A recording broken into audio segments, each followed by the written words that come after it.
Assalamualaikum warahmatullahi wabarakatuh. Kami dari kelompok 8 dengan beranggotakan Ria Vinola Ivanisari NIM 013 dan saya Bayu Turisko NIM 070. Pada kesempatan kali ini kami ingin mempresentasikan mengenai psikologi perkembangan pada anak usia sekolah. Anak usia sekolah. Menurut buku data penduduk yang diterbitkan oleh Kementerian Kesehatan Indonesia pada tahun 2011, anak usia sekolah adalah anak-anak yang berumur 7-12 tahun, yang ditandai mulainya anak-anak masuk sekolah dasar.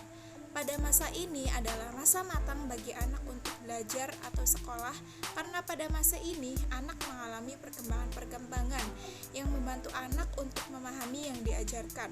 Anak usia sekolah atau anak yang sudah sekolah akan menjadi pengalaman inti anak, karena pada periode ini anak-anak dianggap mulai bertanggung jawab atas perilakunya sendiri dalam hubungan dengan orang tua mereka, teman sebaya, dan orang lain.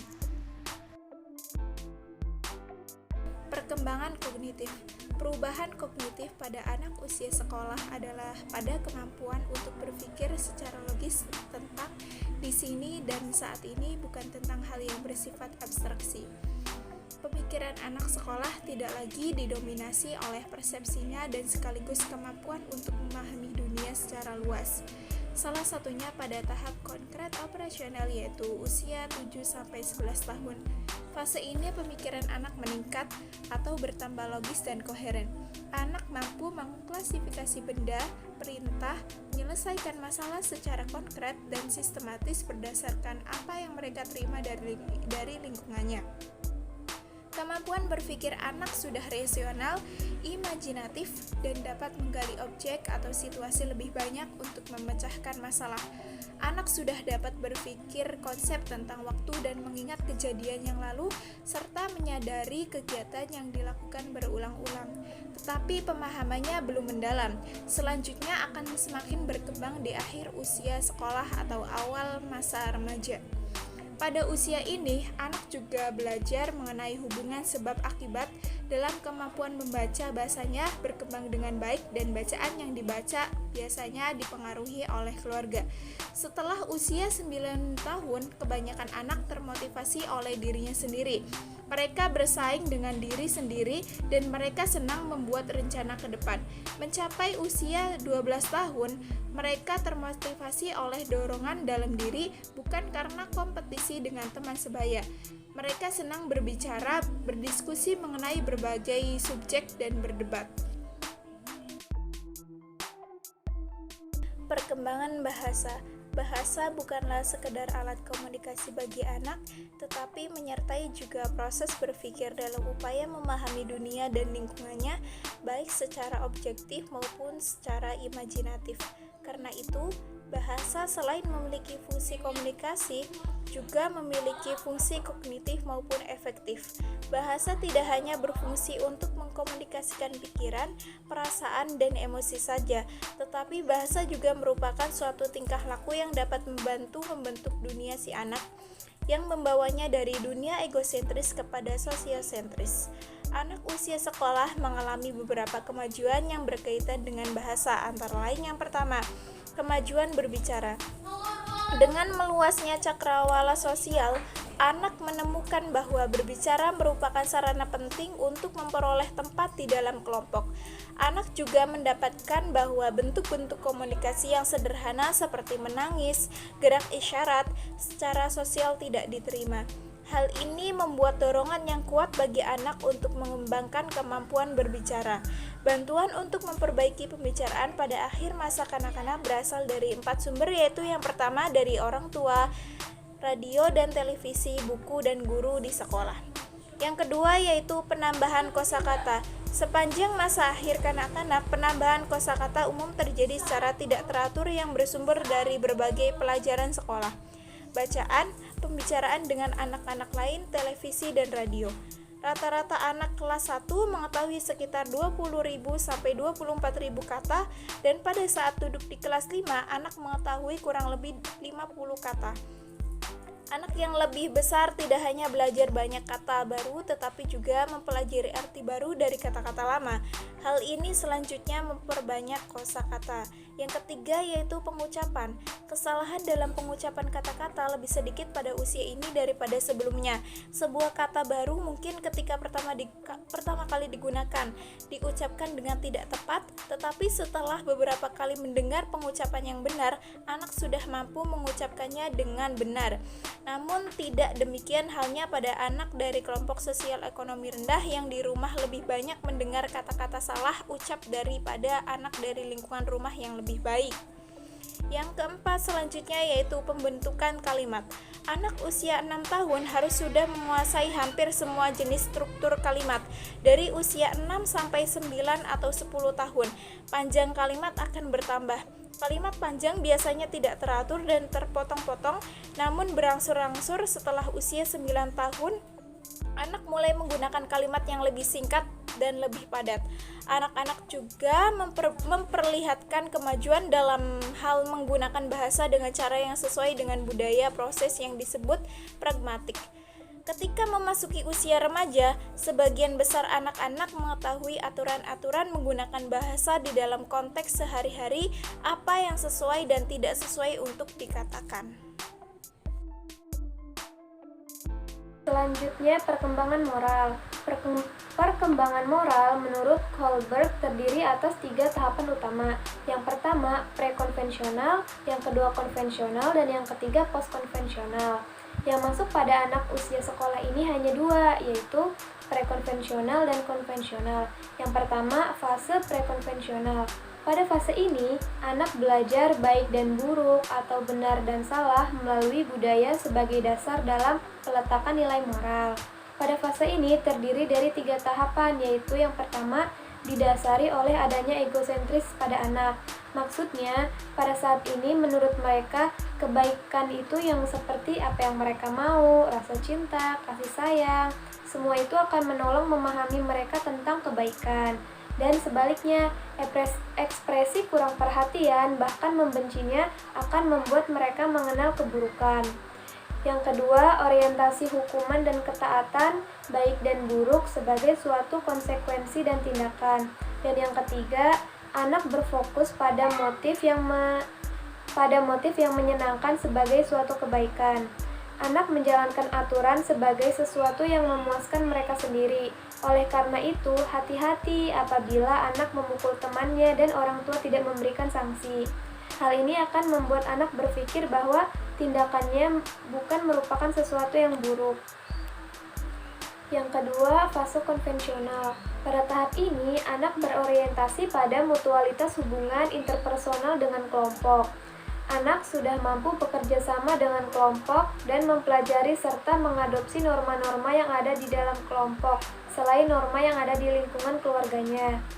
Anak mempersepsikan perilakunya sebagai suatu kebaikan ketika perilakunya menyebabkan mereka diterima oleh keluarga atau teman sekelompoknya.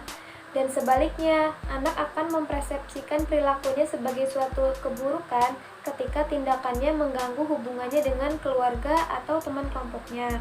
Nah, maka dari itu penting sekali adanya contoh karakter yang baik, yang jujur, setia, murah hati dari keluarga maupun dari kelompoknya untuk membentuk karakter anak. Perkembangan psikoseksual.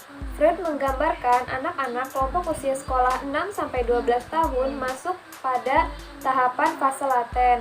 Selama fase ini, fokus perkembangan pada aktivitas fisik dan intelektual, sementara kecenderungan seksual seolah ditekan, karena pada tahap ini merupakan masa tenang seksual, di mana segala sesuatu yang terikat dengan seks akan dihambat.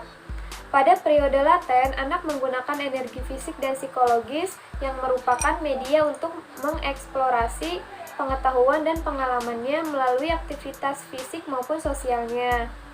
Pada fase laten juga, anak perempuan lebih menyukai berteman dengan anak perempuan juga, sedangkan anak laki-laki pun sama, akan memilih berteman dengan yang laki-laki. Pada masa ini juga, pertanyaan anak tentang seks semakin banyak dan semakin bervariasi, mengarah pada sistem reproduksi. Orang tua harus bijaksana dalam merespon pertanyaan-pertanyaan anak, dan menjawabnya pun harus dengan jujur dan hangat. Perkembangan psikososial. Pendekatan Erikson dalam membahas proses perkembangan anak adalah dengan menguraikan 5 tahapan perkembangan psikososial. Salah satunya yaitu industri versus inventory, anak umur 6-12 tahun. Pada tahap ini, anak akan belajar untuk bekerja sama dan bersaing dengan anak lainnya melalui kegiatan yang dilakukan, baik dalam kegiatan akademik maupun dalam pergaulan melalui permainan yang dilakukan bersama. Interaksi sosial di fase ini lebih luas dengan teman-temannya. Umpan balik berupa kritik dan evaluasi dari teman atau lingkungannya mencerminkan penerimaan dari kelompok akan membantu anak semakin mempunyai konsep diri yang positif. Kemampuan anak untuk berinteraksi sosial lebih luas dengan teman di lingkungannya dapat memfasilitasi perkembangan perasaan sukses. Pujian atau penguatan dari orang tua terhadap prestasi yang diraihnya atau dicapainya menjadi begitu penting untuk menguatkan perasaan berhasil dalam melakukan sesuatu. Perkembangan spiritual. Menurut Flower, anak usia sekolah berada pada 2 tahapan perkembangan spiritual, yaitu tahapan mitos dan faktual. Anak-anak belajar untuk membedakan hayalan dan kenyataan. Kenyataan atau fakta spiritual adalah keyakinan yang diterima oleh suatu kelompok agamaan. Nah, sedangkan hayalan adalah pemikiran dan gambaran yang terbentuk dalam pikiran anak. Orang tua dan tokoh agama membantu anak membedakan antara kenyataan dan hayalan. Orang tua dan tokoh agama juga lebih memiliki pengaruh yang penting daripada teman sebaya dalam hal spiritual ini. Pada saat anak-anak tidak dapat memahami peristiwa tertentu seperti penciptaan dunia, maka menjelaskannya menggunakan hayalan agar mereka dapat mengerti. Dalam perspektif Islam, perkembangan pendidikan karakter sangat penting ditanamkan pada anak usia sekolah. Ini berlandaskan Al-Quran dan As-Sunnah. Salah satunya yaitu Quran Surat Al-Luqman ayat 13 yang artinya, "Dan ingatlah ketika Luqman berkata kepada anaknya, ketika dia memberi pelajaran kepada anaknya, 'Wahai anakku, janganlah engkau mempersekutukan Allah.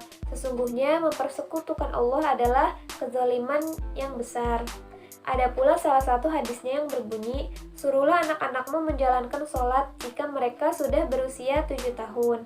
Dan jika mereka sudah berusia 10 tahun, maka pukullah mereka jika mereka tidak mau melaksanakan sholat, dan pisahkanlah tempat tidurnya."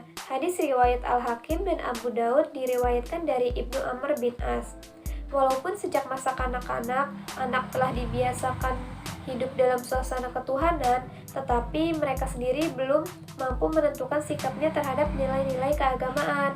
Contohnya, ketika anak usia 7-8 tahun, anak mulai melakukan kegiatan keagamaan seperti sholat dan berdoa sebagai bentuk tanggung jawab yang harus dilakukan karena tuntutan orang tuanya. Pada masa ini, anak belum menentukan jalan ketuhanan yang harus ia jalani. Cenderung hanya meniru dan menyesuaikan diri dengan pandangan orang tuanya. Maksudnya, anak belum mengetahui kewajiban-kewajibannya sebagai pemeluk agama, karena pada masa ini, anak belum mampu berpikir abstrak. Ketika menginjak usia 9-10 tahun, setelah memiliki rasa tanggung jawab, maka akan muncul sikap kepedulian, baik terhadap lingkungan maupun kepada sesama, dan anak mulai bisa memahami hal-hal yang baik dalam agama dan hal-hal yang buruk dalam agama. Ketika menginjak usia 11-12 tahun, anak telah memiliki kemandirian, yaitu sikap menerima resiko jika ia tidak menaati peraturan agama maupun peraturan yang berlaku di masyarakat. Baik teman-teman, sekian materi presentasi dari kelompok kami, yaitu kelompok 8. Terima kasih atas perhatiannya, kurang lebihnya mohon maaf. Wassalamualaikum warahmatullahi wabarakatuh.